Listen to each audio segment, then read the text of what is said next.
All right, let's get her going.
Councillor Duck's on my camera. He's on mine.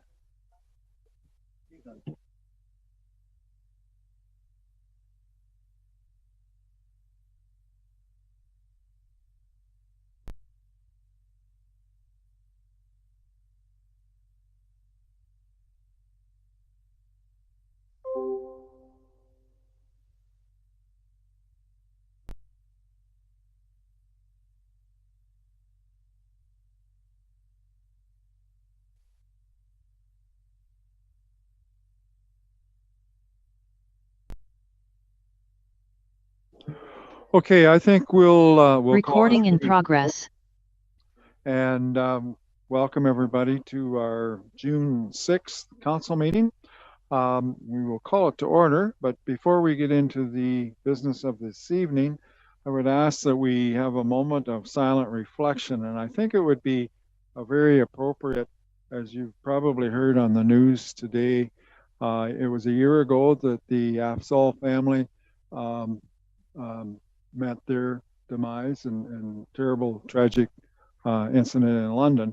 And I think it would only be fitting because of the connection that we had in particular with the Ritz Villa that we do remember them in our thoughts. So we'll pause right now for a moment of silent reflection.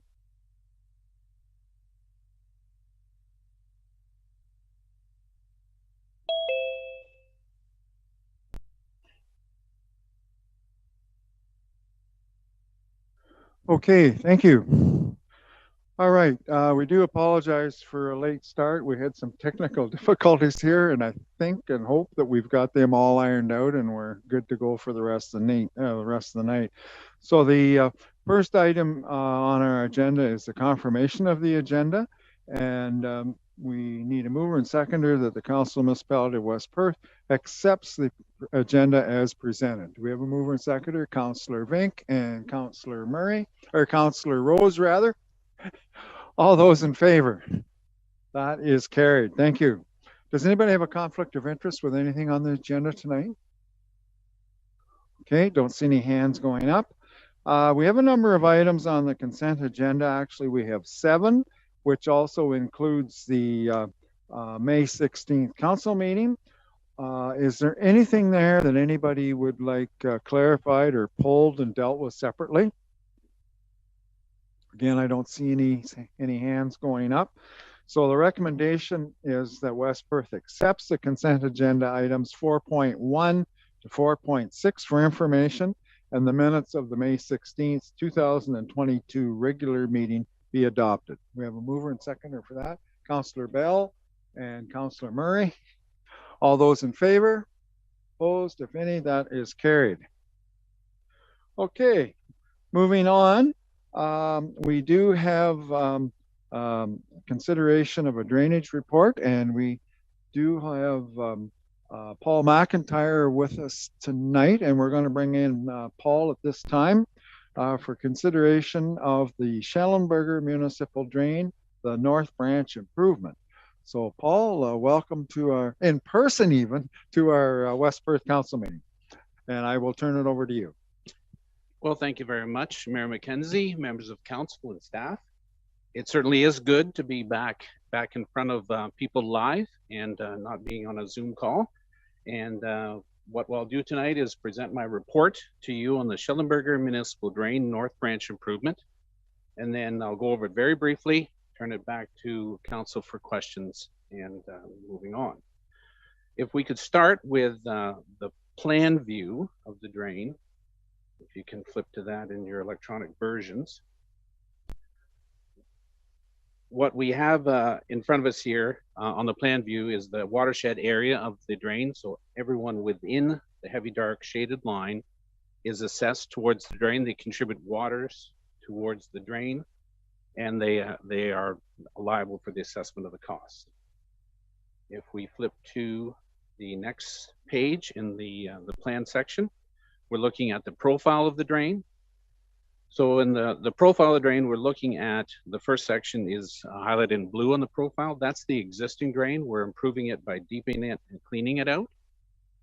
The second section on the profile is where the enclosure is. So this drain was initiated under section 78 for an enclosure of an existing open municipal drain.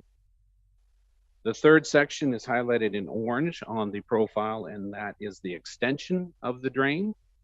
The extension came about by a petition under section 4 during the process to extend the municipal drain upstream. So that required a petition that was duly filed and received by the municipality, and the direction was for me to include it in this report. If we flip on over to the next page in the profile section, we look at the branch C drain, which is a crossing of line 32. That again was initiated by a section 4 petition to extend the drain across line 32 for legal outlet for the properties on that side of the road. If we can flip to Appendix B of the report. Appendix B is a cost estimate, total cost of this works. The construction cost has been estimated at $129,250. The total engineering and administration cost is $92,500 for a total report cost estimated at $221,750. We can now flip to Appendix C, which is the assessment schedule. And the summary assessment schedule is the third page. So on the third page, we look at the total cost of the North Branch assessments. Total cost of that section is $161,574. The total cost of the Branch C assessment is $60,176 for a total assessed cost of the drain of $221,750. That is my report in a very brief summary, and I'll return it to Mayor McKenzie for questions.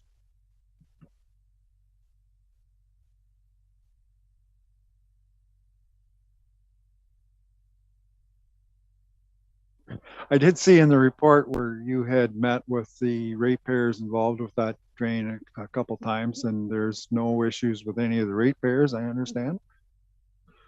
Not that I'm aware of now. We did meet for an on-site meeting, original, with all the ratepayers that were on the original request. So those are the ones that are physically touching the drain. And then we had an information meeting afterwards where we invited everyone that was assessed within the watershed to come to a meeting. And we discussed the options at that time, and they told me to go ahead and finish the report. So met with the owners twice. Okay, very good. Thanks, Paul. Any questions from members of council with regards to this drain, the Schellenberger drain? Fairly large drain. No questions at all? Now, I got to tap my clerk on the shoulder here. Do we not need a motion to accept the engineer's report? Yeah, we do have a motion in the attached report to this. So as you suspect, the motion is that the Council of the Municipality of West Perth accepts the report from RJ Burnside dated May 2022 for the Schellenberger Municipal Drain. Okay, thank you. You've heard the motion. Do we have a mover and seconder for that particular motion? Moved by Councillor Murray and seconded by Councillor Matheson. Thank you. Any further questions at this time? Okay, all those in favor? That is carried. And we'll be dealing with it later on this evening with the bylaw. We'll give it first and second reading, and then third reading will follow when quarter revision. And I don't know if we have a date for a quarter revision at this time. No date yet. Okay, they'll be notified by mail when that's happening. Okay, very good. Thanks, Paul.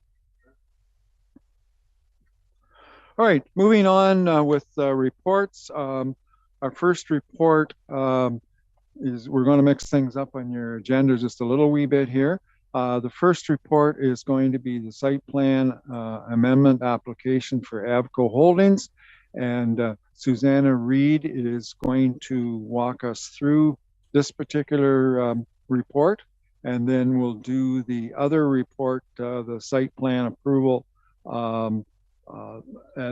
second. Okay, so Susanna, if you're with us, if you can, yep, I see you on the screen there now. So if you want to walk us through the Avco Holdings, that would be great. Yeah, certainly. I'm wondering, Mayor Mackenzie, if I could introduce our new planner before I go to the reports. You certainly may, and I believe that he does have some distant connections with West Perth, so we do certainly welcome to this area. Yeah. Yes, thank you very much. It's my pleasure to introduce our new planner, John Bice, to West Perth Council. John he is now in his second week at the Perth County Planning Department, and he's joining the West Perth planning team. He has most recently worked at Upper Thames River Conservation Authority. He's working on a master's degree in planning at the University of Waterloo, and his undergrad is in planning at the University of Waterloo. And just to offer additional comments with regards to our approach going forward, John and I will both be working in West Perth and North Perth. So you will see, depending on the application, either John or myself providing planning comments. John is with us here tonight. And yes, John, if you would like to offer any comments. Sure. Just want to say thanks so much, Susanna. Mayor Mackenzie referenced some connections I had and continue to have to West Perth. Currently live in Mitchell. Grandfather was Cliff Bice. Grandmother was Betty Lou Bice, and they lived in Mitchell for quite some time. So happy to be covering West Perth and North Perth going forward. And we're very pleased to have you, and even more pleased that you live in West Perth. That's a plus. So anyways, I'll turn it over to you, Susanna, and you can walk through the through this site plan if you want. Thank you very much. So the site plan that is in your package today is for the Avco property. There is the planning report. So the Avco property, you'll be familiar, is 191 and 197 St. David Street. It's a proposal for a 41-unit apartment building. And the property is designated residential and has a special zone on it, special Mitchell residential high density zone. This property was subject to an Ontario Land Tribunal hearing and has zoning in place as a result of that hearing. Because of the hearing, the CAO has directed that the application be reviewed by council. So the planning comments as well as the site plan is in your package. And the staff recommendation is that council authorize the mayor and clerk to sign the site plan agreement on behalf of the municipality. Okay, thank you, Susanna. Any questions from members of council with regards to this site plan? Any comments from the CAO at this time? Oh, sorry. I got to explain. I've got so many screens here to watch. I've got a room full of people, and then I've got Councillor Duck on my screen live and well from Toronto. So, Councillor Duck, go ahead. Yes, I do appreciate you guys first off facilitating this. It is a bit of a logistic struggle to be there, so I do apologize. But thank you for making it work. Suzanne, I did hear you say it was 40 units planned. Is there any sort of indication? Is that going to be affordable housing, or how? Is there any more information on that? I guess is the quick question I have. Yeah, thank you for the question. It's a 41-unit apartment building, and they will be rental units. And I don't have any information about what the rent will be for those units. Any other questions from members of council? Okay, I don't see any hands up. We do have a recommendation, as Susanna indicated, and I'll read the recommendation and then we'll ask for a mover and seconder and go from there. So the recommendation is that the municipality of West Perth accepts the site plan application file number D110721 submitted by Avco Holdings for part of lots 5 and 7, registered plan 386, geographic town of Mitchell, municipality of West Perth, and the site plan control application D1107 2021 by Avco Holdings Inc. be approved, and that council authorize the CAO and clerk to sign the site plan agreement. Do we have a mover and seconder for that? Councillor Rose and Councillor Trinkowski. Any further discussion? All those in favor? And that was carried unanimously. All right, thank you. The next item then is Bill 109, and Susanna, you're going to talk to us about that one as well. Thank you. Yes, so I had asked that the order of these two reports be reversed because I wanted council to the opportunity to consider the first site plan application, or the AVCO site plan application, before receiving this report.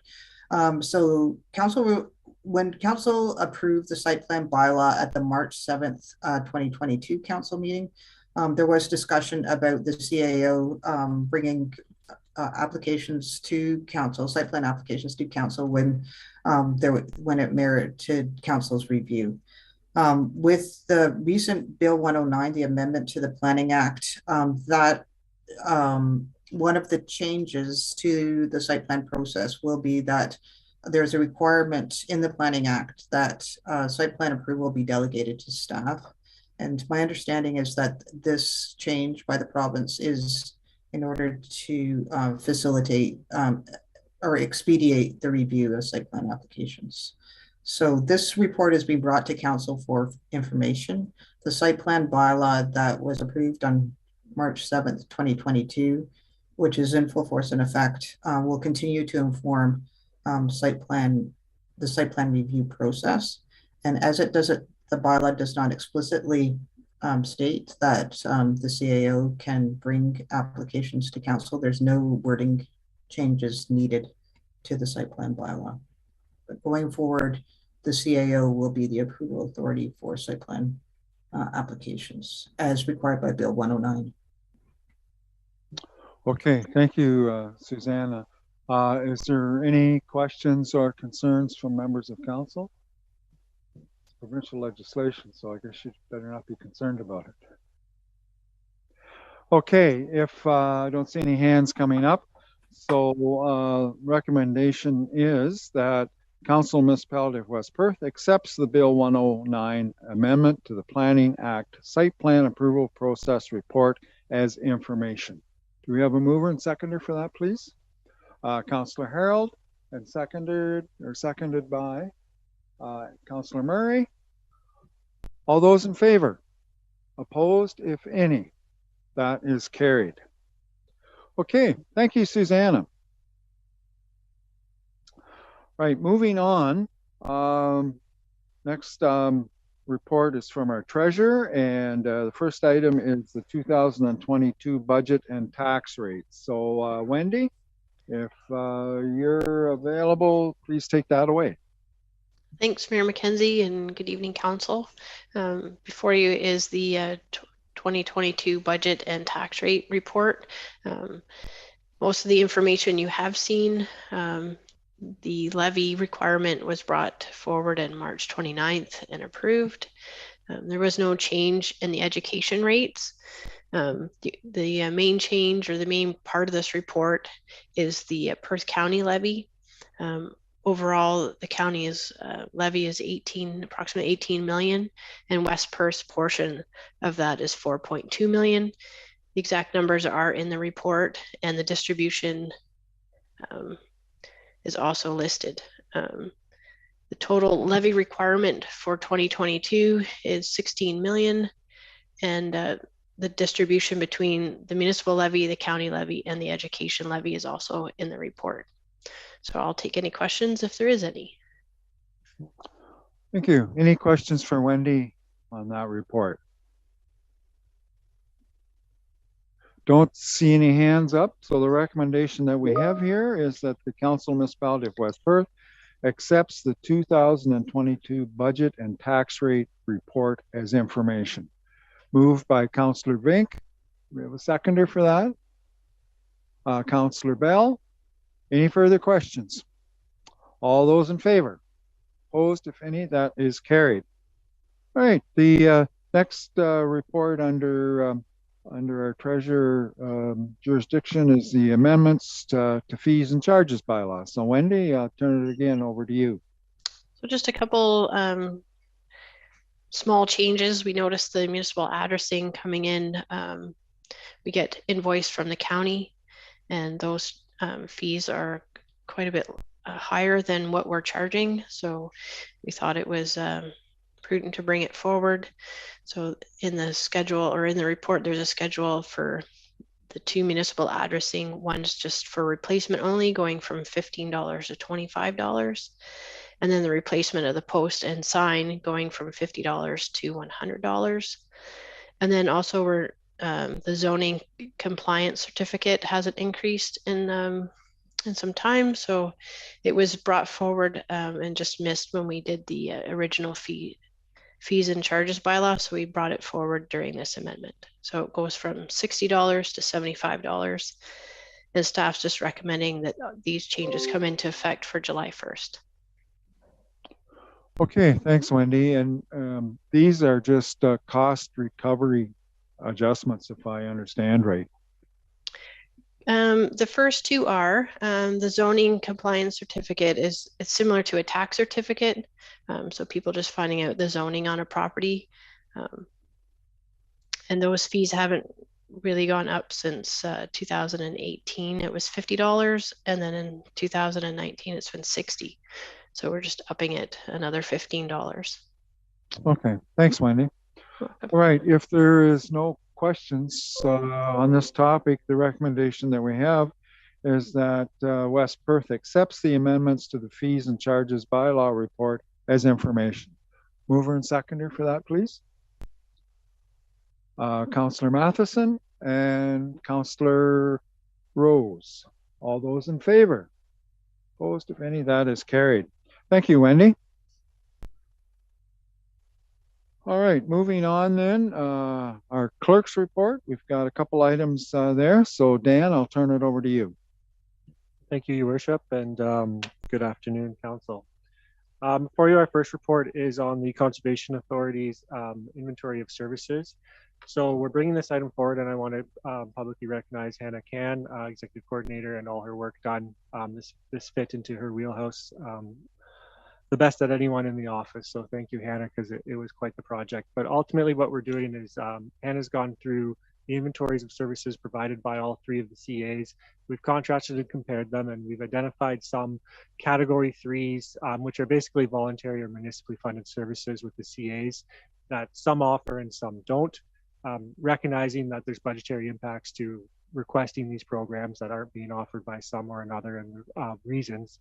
We're looking today for council just to basically authorize the municipality to go forward and just make these CAs aware that we've identified them and just see what the rationale is. Is it too expensive? Is it not needed, etc., whatever the rationale is for not having such a program.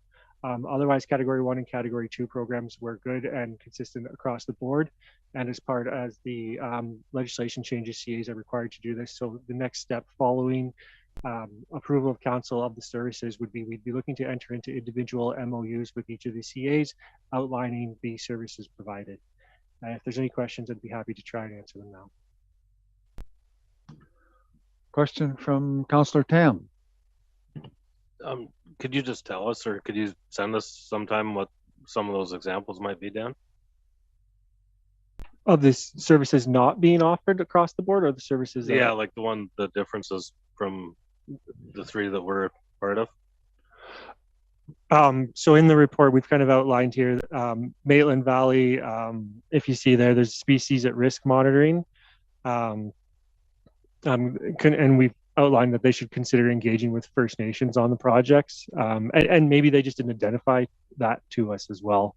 Asaba Bayfield is to same thing, continue the species at risk monitoring, and considering engaging with First Nations communities, same thing. So there really isn't too many. We have outlined them in the report, but we can bring forward the full database, but there's really not a lot there. Yeah, thanks. I thought maybe it was more than what this said that you meant there. Thank you.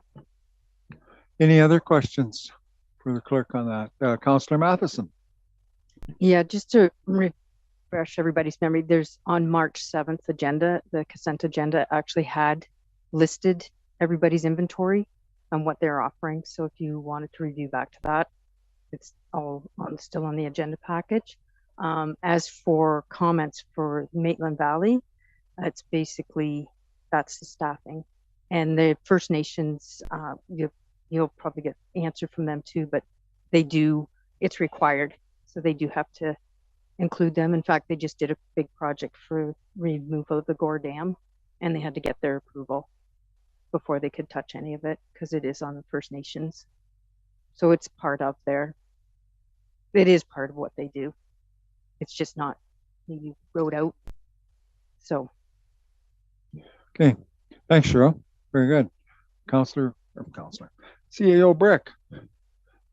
Thank you, Mayor McKenzie. I'll just add that, we ideally will get similar service offerings, but the conservation authority is at very different scales. So we can appreciate, and we just want to have that conversation with them about, we don't expect a conservation authority like the Maitland to be able to provide detailed species at risk monitoring services, because it's a straight up matter of scale. And so, and we frankly at West Perth have very little of the Maitlands area, so it's not as big of an issue for us because we don't have a growth center where we would need a lot of planning advice from the Maitland. But we are going to need to deal with, and we have to consult the county on this, because some of the category 2 services are planning services under the provincial policy statement, and the local municipalities who have the relationship with the conservation authorities are negotiating these service agreements, but it is our county planning staff that receive the planning advice from the planners at the conservation authority, and those planners at the conservation authority, whether it be the Grand, the Upper Thames, we don't have any of the Grand, but the Grand in the case of Perth East, the Upper Thames in the case of Perth South and West Perth, and a chunk of Perth East, those planners have access to technical staff in their offices that do the watershed report cards and do the stewardship work that can really help support the planning services. So we just want to make sure that there's an equitable uptake of services across the lower tier municipalities in Perth County, because if there isn't, we're going to have to regularize that through our planning fees, because it'll cost more for planning services if you have to hire a consultant to get that advice, whereas right now we can get it from the Conservation Authority. So that's just a consultation we need to do with the county and get that clarified. And these memorandums of understanding should be coming back at future council meetings. Okay, thanks, Jeff. Councillor Matheson? I'm just to add to that, the Maitland Valley is actually looking for a sooner than later response to this. They kind of like to, they've got a response back from a lot of their municipalities. They're just kind of waiting for a handful. They'd like to get the amendment, memorandum identified in as soon as possible.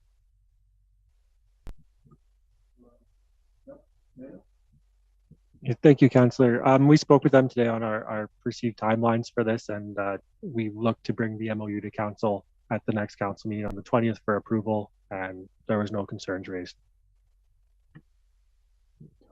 Thanks, Dan. Any other questions?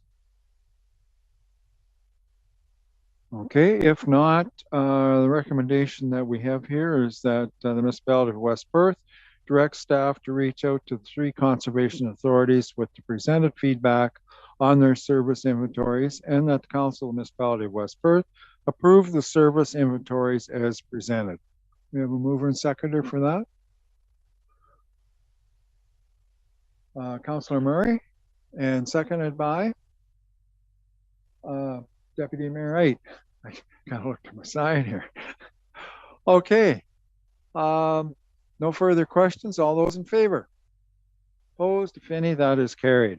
Yeah, thank you. And then moving on again, policy 01, first policy of 2022, recognition from council. And Dan, I'll let you take that one as well. Thank you, Your Worship. So again, we're bringing back this policy. We brought it at the last meeting for council to review and consider any changes or concerns they may have. Hearing none from council, we brought it forward today for approval. If there's any questions about the policy, I'd be happy to answer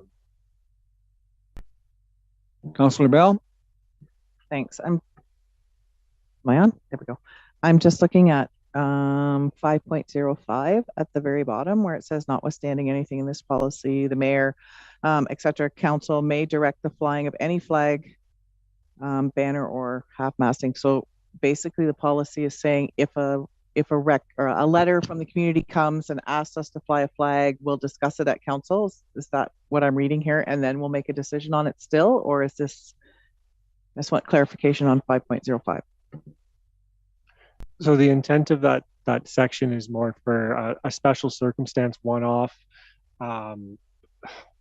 maybe someone from another country, a delegate from another country is visiting us and we want to fly their flag temporarily or something like that. If staff got a request to fly a flag, we would point to the policy and just say, no, we don't fly flags right now unless there was some extremely rare circumstance. Otherwise, if there was something that council or the mayor was aware of and wanted us to fly a flag for, we could do it. But for day-to-day awareness campaigns and things like that, staff would point to the policy and say, we don't fly flags, we'll fly your flag digitally, we'll do the lights so far as it meets this criteria, which we've done now twice. And it just be like a rare circumstance thing.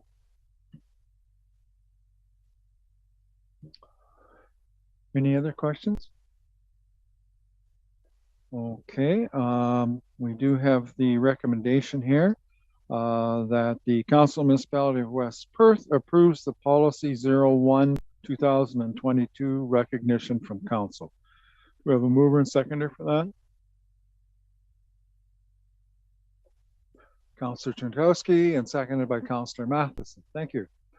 All those in favor? Opposed, if any? That is carried. Do have a question on that, Dan, and I'm not trying to throw you under the bus, but we did have I guess it was a request for lighting for the Queen's Jubilee, and I'm not sure, did we do that or not? We did not have staff here that were trained on lighting the clock tower that week. Okay, just a question. I'm not, like I said, I wasn't meaning to throw anybody under the bus on that. I wasn't sure whether we did that or not, but yeah, okay, no, that's fine. All right, moving on then. It was on my previous agenda, but it's not on here. A report from the CAO, and I'm expecting an update, like a fishing update, maybe.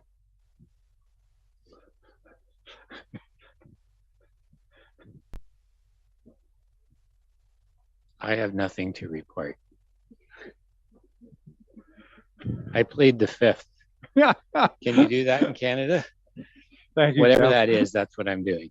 Very good. All right, correspondence. We do have a couple of items, I think 3 to be exact, of correspondence. Dan, I'll turn that over to you, I guess. Sure, thank you. I can speak to them. So we did receive a request from the Salvation Army. They're looking at creating a mobile food bank for the community. They're looking at using the hall in Dublin as a secondary measure if there's inclement weather. So it's probably a one-off, and if it rains, then they'll move in there. But otherwise, it's kind of a mobile parking lot situation. Recognizing the good that community food bank is for the community, we felt to bring it forward to council for various options. They did indicate in their letter that most other agreements or leases they were entering into were brought down to the $50 mark. So you'll see in option 1 is just our standard facility rental policy is to provide a discount. So that would bring it down to 112 from the normal rate. We could also go through the donation policy avenue for council and bring that down to from a 65% discount, bringing it down to $50.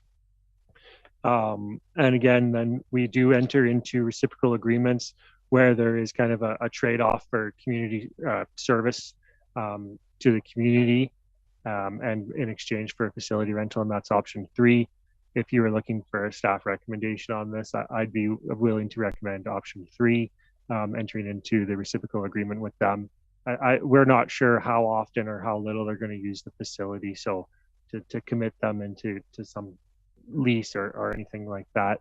There just is the caveat that if it was booked for them and then we got another event that wanted to book it, we'd look at the weather first, I guess, the forecast, and likely run the risk of double booking, I think, there. But we've brought that forward to council. Okay, thanks, Dan. Yeah, I think initially in the letter, they're looking at basically one 3-hour period a month. So it's not a big take up. And I'm guessing that they would probably be using the same day every month, but I'm not sure on that. Like it might be the 3rd or 4th Friday or whatever. Oh, is it in there? Second Wednesday. Yeah. Thank you, Hannah. Second Wednesday of each month. So if there was something on there, we'd have to, I guess, work around it. But certainly I don't think the hall itself is rented out in the daytime hours as much as it is at night. So the 3 options are there, or if somebody has another proposal, that would be fine. But I'm looking for a recommendation here. Councillor Murray? I support option number 3, and I would move that as a motion. Okay, so moved by Councillor Murray that we enter into a reciprocal agreement with the Salvation Army to provide the rental of the Dublin Hall to them at no cost for the once per month mobile food bank. Do we have a seconder for that as well? I'll second it from Toronto. Oh, sorry. Thank you, Ryan. Speak up, please, by all means. Can't see my hand down here, but I'll second it. Sorry. Seconded by Councillor Duck. Any further discussion on that? All those in favor? That is carried. Thank you. The next item then is a request from the Mitchell Agricultural Society. And Dan, I'll let you talk to that one as well.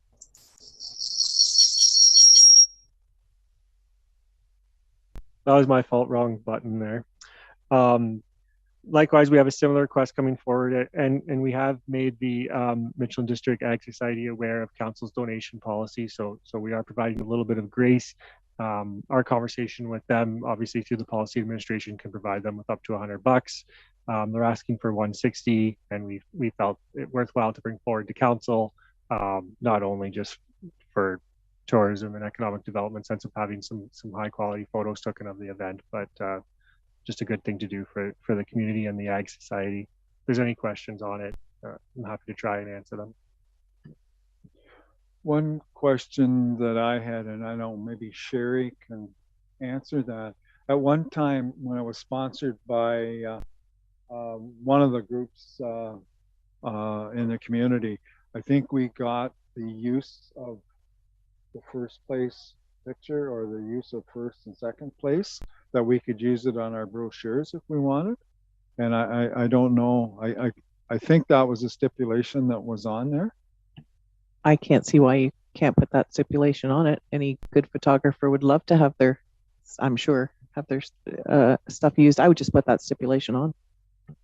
Okay, thanks, Sherry. Like we could use, obviously you can see some of the, here in the council chambers, we've got some banners up with pictures on, and I think that was the purpose of it, that we used it for promotion of West Perth. So with that stipulation, if everybody's okay with that, we could have a motion to that effect, that the municipality of West Perth approves the request by the Mitchell Agricultural Society to donate $160 towards the photography section of the 2022 Fall Fair. And then we'll just add that provided, well, not provided, but we would like the use of some of the pictures if we so desired. That sound okay? Do we have a mover and seconder for that? Councillor Rose and Councillor Harold. Any further discussion on that? Okay, all those in favor? Opposed, if any? That is carried. Thank you. The next is the Mitchell Grizzly Slow Pitch. Dan, again. Thank you. This one pretty straightforward, just looking for the municipality to declare the event of significance for the Alcohol and Gaming Commission of Ontario. Okay, thanks, Dan. So the recommendation here is that West Perth declares Mitchell Grizzlies 43rd Annual Cornfest Slow Pitch Tournament, held by the Mitchell Grizzly Slow Pitch Team on August the 19th to the 21st, 2022, to be of municipal significance and or community significance, and advise the Alcohol and Gaming Commission of Ontario that it has no objection to it taking place. We have a mover and seconder for that recommendation. Moved by Councillor Tam and seconded by Councillor Duck. All those in favor? That is carried. Thank you. And moving on, the next one is some correspondence that received from residents of the Mitchell ward, and actually they're not the only ones that had aired some concerns. I think since that, the problem has maybe I would say disappeared for now, but I'm wondering it would maybe be a good idea for staff to check other municipalities how they would deal with it if it happens to come back again. I think it's resolved itself for the time being anyways, but it might not be a bad idea to see what to do if the situation arises again. Dan, any comment on that? I would just note that, yeah, we did ask Bylaw to go by today just to see if we could gain some voluntary cooperation as we were receiving complaints. The flag was down, the flag in question was down, and there was some reports of the Canadian flag being upside down, which was also right way up at the last time we've checked. We did a quick little skim around, and I know there's been some City of Stratford's looked into a similar bylaw banning inappropriate flags on structures. More so we're around Confederate flags. City of London does have a bylaw in place. OPP, it's not a criminal offense, so there's nothing the OPP will do right now. So if council would like us to bring something back or spend some time and prioritize this, we're happy to do so, but we would just want council direction to spend some time on resolving or bringing forward a tool that we can use for if this were to happen again. Okay, thanks, Dan. Councillor Duck has a comment. Yeah, I'd certainly like to see what options we can take. I know that it kind of can cross a fine line of it's your property and you're allowed to do what you want, but I think having a sign that or a flag that we all know what it said and doesn't need to be repeated. Sends a very hateful message, and it's not necessary in our community nor town.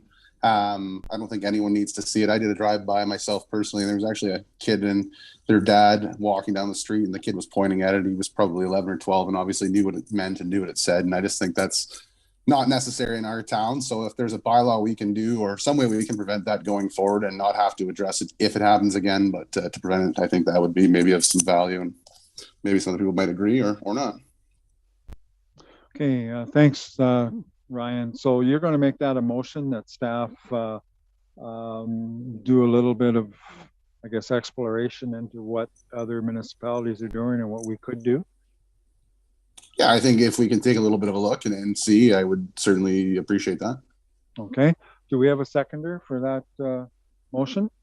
Councillor Rose, thank you. Any further discussion on that?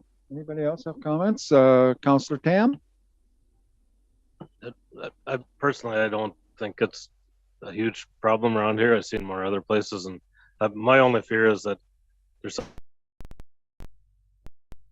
some people encourage it as much as you bring forward a tool to deal with it. So I'm just worried if we keep bringing it up over and over again, that it might appear over and over again. Okay, thanks, Mike. Anybody else? Oh, Councillor Duck, sorry. Sorry, just to kind of go back to what Mike said, I don't personally believe the people that are hanging an F Trudeau flag in their front yard are the people that are watching council meetings and understanding what's really going on in our town. So in that situation, I don't think you're provoking them. I think you're setting a standard and you're preventing it. That way, if there is a bylaw, we can say, look, we made this a rule and this is the rule. I don't think those people are watching council and going, oh, geez, Ryan thinks we should do this, so let's go get it back out there and hang it up. It's just my own personal opinion, but. Okay, thanks, Ryan. Anybody else? Any comments? Dean, go ahead. I would tend to agree with Councillor Tam. You're getting into a slippery slope. By all means, check out what other municipalities are doing, but it gets tricky if you start picking and choosing which things are acceptable, not acceptable. I know unacceptable behavior is, we don't, as a council, we want to set a standard for behavior, but when it comes down to trying to enforce personal behaviors, that gets difficult, as Councillor Tam has alluded to. Thank you. Thanks, Dean. Anybody else? Okay, we do have a motion here. Dan, do you have it kind of written down that clarify it a little bit? Yeah, I have the Council Municipality of West Perth direct staff to bring back options for addressing the complaint on inappropriate flags. Does that satisfy Council? Does that meet everybody's approval? Is that okay? Okay, we're good with that. We don't need any changes or amendments to that. Okay, if I don't see anybody's hand going up, so the motion has been moved and seconded. All those in favor? Just keep your hands up for a second. 1, 2, 3, 4, 5, 6. Opposed? The motion is carried. Thank you. And it'll come back to council, and at that point in time, we can clarify it or not, what you wish to do. Okay. The last motion then is that the Council of Municipality of West Perth accepts the correspondence as information. We have a mover and seconder for that motion. Councillor Rose, seconded by Councillor Matheson. All those in favor? Opposed, if any? That is carried. Thank you. So we do have some council reports here. First is Upper Thames Conservation Authority Board of Directors meeting that was on the 24th of May. Anything there to report, Anna Marie? I have nothing to highlight, but any questions, I'll be happy to take. Any questions for Councillor Murray on that? Okay, the next one up then is Maitland Valley, and we have minutes from March the 16th, as well as April the 20th. Any questions for Councillor Matheson on Maitland Valley? Anything you want to highlight, Cheryl? Sorry. No, that's fine.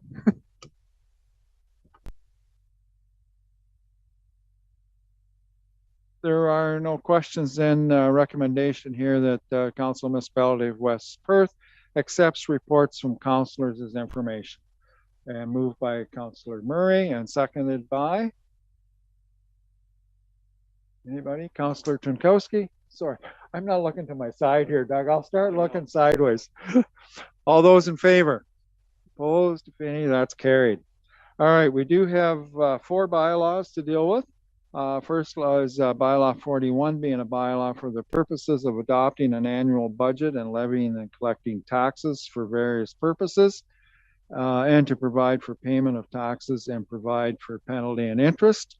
The second one is bylaw 44, being a bylaw to amend bylaw 19, being a bylaw to establish and require payment of various fees and charges for the municipality of West Perth. Bylaw 45 is a bylaw to consider completed municipal drainage maintenance. And you maybe want to highlight that, Dan. I'll just come back to that one when we're done here. Actually, that is the law. No, bylaw 43 is, we'll do that one separate because it only needs 2 readings. And that's to do with the Schellenberger drain. So if you want to explain what's going on with bylaw 45, that might be all right.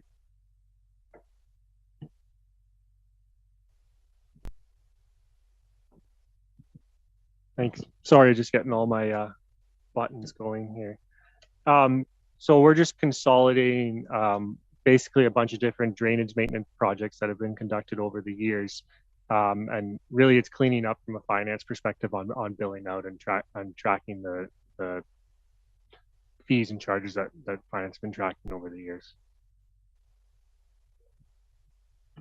So most of these have been just minor maintenance or even such things as beaver dams that have been removed over the years, and we just kept track of it. And now there's enough there to bill out. Is that correct?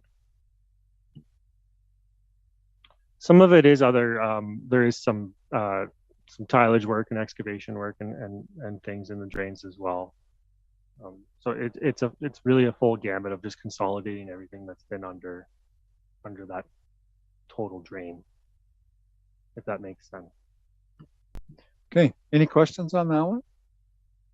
Okay, so recommendation here is that West Perth gives first, second, and third and final reading to bylaw 41, 44, and 45 the 6th day of June, 2022. The mover and seconder for that one, Councillor Rose, and seconded by Councillor Duck. All those in favor? Opposed, if any, that's carried. And then we have bylaw 43 with regards to the Schellenberger drain. And we're going to give 2 readings on that, and then we'll give the 3rd reading when we do the quarter revision. So the recommendation is there that Council Municipality of West Perth gives first and second reading to bylaw 43 the 6th day of June. We have a mover from Mr. Wright and a seconder from Councillor Murray. Any further discussion on that one? All those in favor? Opposed, if any, that is carried. Thank you.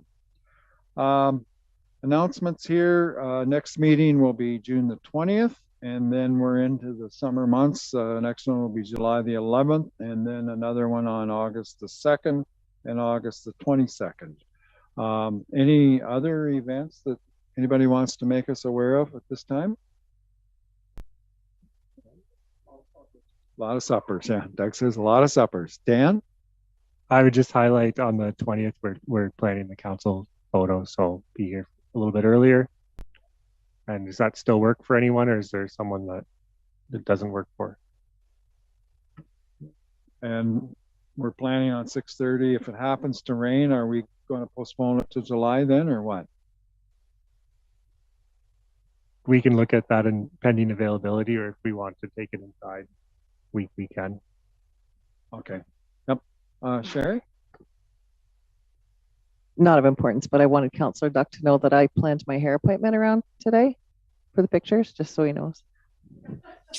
And I would just like to point out, Councillor Bell's hair always looks great. So it's no different. You always look excellent, Councilor Bell.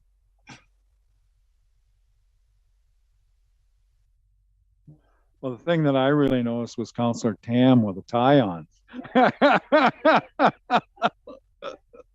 Yeah.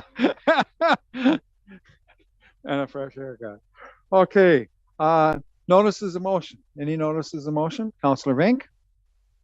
Mayor McKenzie and Council, I'd like to move that the Council of the Municipality of West Perth direct staff to prepare an affordable and attainable housing action plan report in conjunction with the Perth County Affordable Housing Committee and Perth County planning staff for the beginning of our next council term, outlining action items to utilize federal, provincial, and municipal resources, along with the private partnerships to address the needs of the lack of affordable housing in our community. So I can speak to that at our next council meeting when we have time to. Okay. And I will second that 100% if it needs a seconder. Do we notice as a motion? Do we do a mover and seconder on that? No, it's just a notice of motion. Yes, and then it'll come back at our excuse me, at our next meeting. So, okay, so noted. Thanks, Nicholas. Any other business at this time? We do have a closed session, the recommendation is that Council of the Municipality of West Perth proceeds into closed session at 8:26 p.m. for the purpose of addressing a proposed or pending acquisition or disposition of land by the municipality or local board. Do we have a mover and seconder to go into closed session? Moved by Councillor Rose and seconded by Councillor Murray. All those in favor? Opposed, if any, that is carried. So we'll take a few minutes to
Yep. Okay. All right, so we're out of closed session now and into open session. And the purpose of the meeting was with regards to some real estate matters before the municipality. And council received updates from the CAO on 2 real estate matters. And council has provided direction to the CAO with direction on both of them. So the first item that we have then coming out is bylaw 42, being a bylaw to authorize the execution of an agreement of purchase and sale on 167 St. George Street between the municipality of West Perth and Peter Thorpe.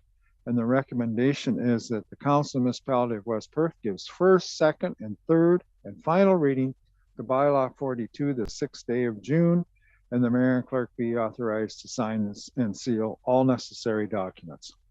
We have a mover and seconder for that. Councillor Murray again, or Councillor Rose. Geez, I've got Murray on the brain here tonight. And Councillor Bell. Any further discussion? Okay, all those in favor? Opposed? If any, that is carried. Thank you. All right, so the next item up then is the confirmatory bylaw, bylaw number 46, being a bylaw to confirm the proceedings of council for the corporation of the municipality of West Perth for the meeting dated June the 6th. Do we have a mover and seconder for that one? Councillor Harold and Councillor Rose, all those in favor? Opposed? If any, that is carried. And finally, a motion to adjourn at 9:05. Moved by Councillor Tam, seconded by Councillor Rink. All those in favor? That is carried. Thank you very much.